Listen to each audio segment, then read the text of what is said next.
president is saying, two leaders, do not be so arrogant as to believe that you're the only arbiters of truth. Hello, everyone. My name is Sanny Ntayombya. I'm a farmer, podcaster, and now I'm a YouTuber.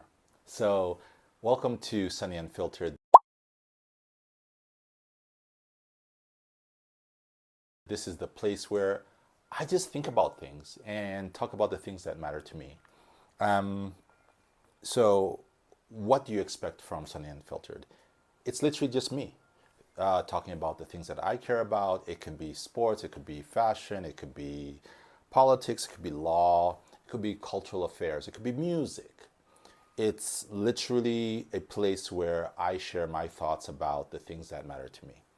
Now, it's kind of weird because I feel like what I'm trying to do today is very timely. We're having this conversation a day after the president of Rwanda, Paul Kagame, spoke about thinking critically. It was the funniest thing. So there's a conference happening right now that is being led by the African School of Governance. It's a mindset conference, right? So it's bringing together about 6,000 people from across the continent to talk about mindset shift. So he had a press conference yesterday. The event itself is starting today, and he goes into a conversation between two people. Like, it was very strange. So it's between a local celebrity journalist, Scovia. Anyone who's Rwandan knows her. She's huge. She has a huge platform. And she's going up against our Minister of Foreign Affairs, Nduhungirehe. Now, what exactly are they disputing? They're disputing what... It was the funniest thing because it started off during an event that happened in Nairobi. And according to the minister, the Congolese government says that it said something during... no, according to the Congolese, they say, on Twitter, of course, that's where they put the content, they say that they've said something during the conference. Now, the Minister of Foreign Affairs tweets saying, absolutely not, I was there, these guys were not even in the room. So, fake news. Now, as a journalist, Scovia is interrogating this confusion. And she asks in a very Scovia way. Anyone who knows Scovia knows that she will use colorful language to get her point across. So on one side she says, well, the Congolese government has said this. The Rwandan government, the Minister of Foreign Affairs, has said this. Who are we to believe? And then jokingly she says that perhaps I should ask one of the artists who were there to kind of actually tell us the truth. Now, how that then became an issue on Twitter is one of those things that I call the quintessential Rwandan storm in a teacup. It's literally not that important, but somehow it just gets the people going. People go on the different sides. There's a bit of a back and forth. It lasts for about a day and a half, because obviously then we had to go off to the next thing. Now, this probably happened maybe a month or 2 months ago. Why am I bringing it back? Why is the president bringing it up? Because he literally brought it back yesterday. He then, Scovia is standing up to ask a question during the press conference that he was hosting. Before she asks her question, the president says, but before you ask, what I saw on Twitter a back and forth with the minister, and I did not fully understand what the problem was. So Scovia says something. Then he's like, oh, Minister Olivier, who happened to be in the room, explain yourself. He stands up, says something. President is not convinced at all. Then he asks one of the, what I call the doyens of Rwandan media, Albert Rudatsimburwa. Anyone who knows him, he's a legend in the space. He was the founder of Contact FM. He's done a lot of work in the media space. So he stands up and he starts talking about, what Scovia had done wrong. President is not convinced. Then another journalist stands up, tries to explain what she had done wrong. He's still not convinced. Then Albert goes back. And while he's speaking, because the president keeps asking, but what did she do wrong? What did she do wrong fundamentally? Albert says, and I'm not, please don't quote me on this, but I'm paraphrasing. She did not believe what the minister told her. And then the president was like, aha, so that was fundamentally the problem. Problem being that because he was the minister and he had spoken, the problem was that she had questioned his facts. Then where I thought the conversation really got interesting for me was he talked about ministers, or I guess in this case government leaders, do not just have the monopoly of facts. They're not the arbiters of truth. And I found that super interesting because, of course, when you think about media freedom, when you think about just the relationship between the leaders and the led, there's supposed to be a two-way communication, not just I talk, you listen, and that's that. But it would seem that in our society as Rwandans, we've kind of fallen afoul of that, which is unsurprising looking at our history. We've all, before the Belgians came, we were a kingdom. Obviously, kingdoms have a hierarchy. Those who speak, those who get spoken to.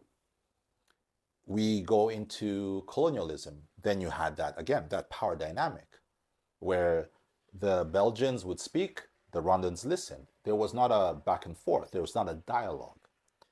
We get independence.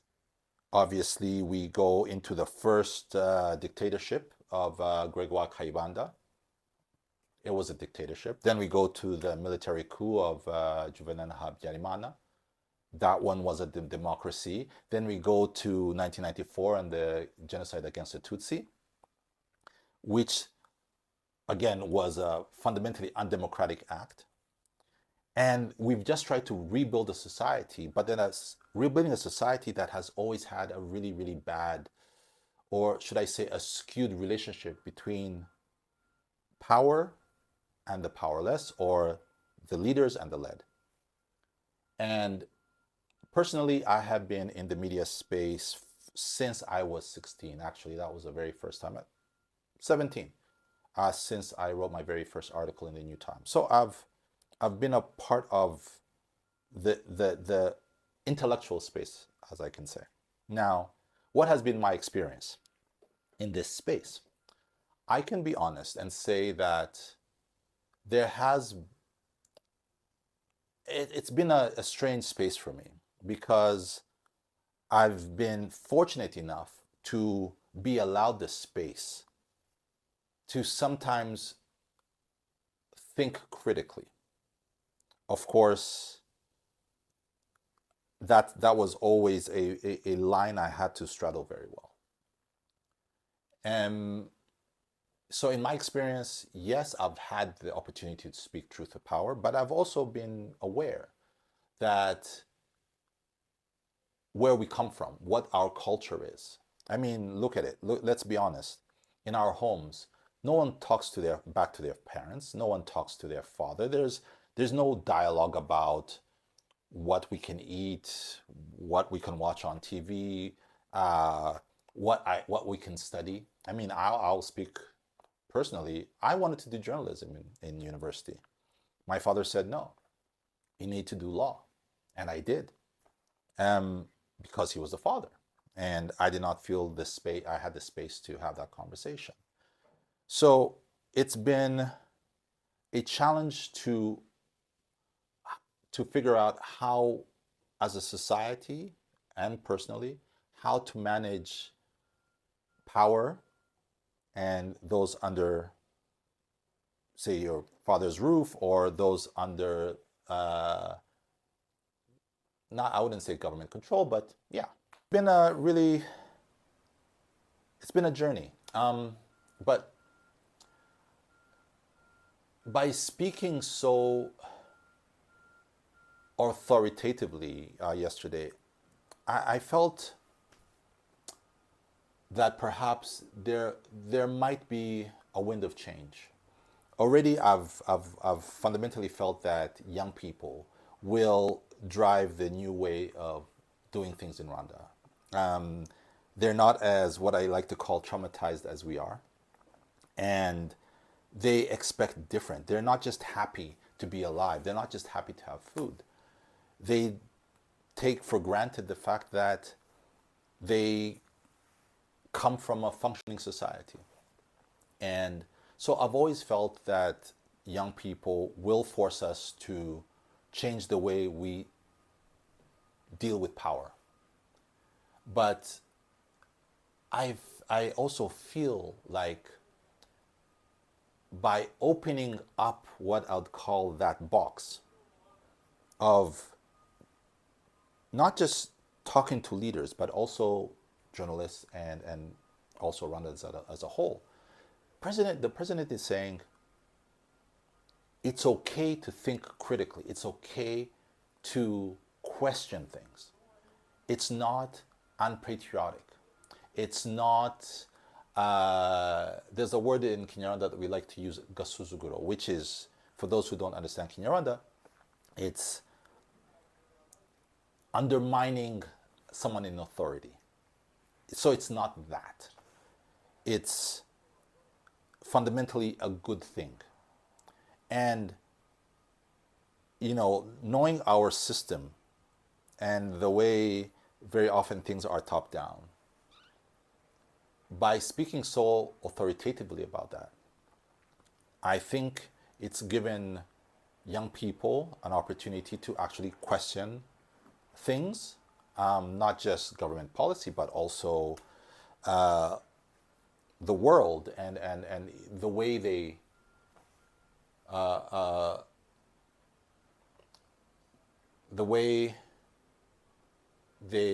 operate in this system.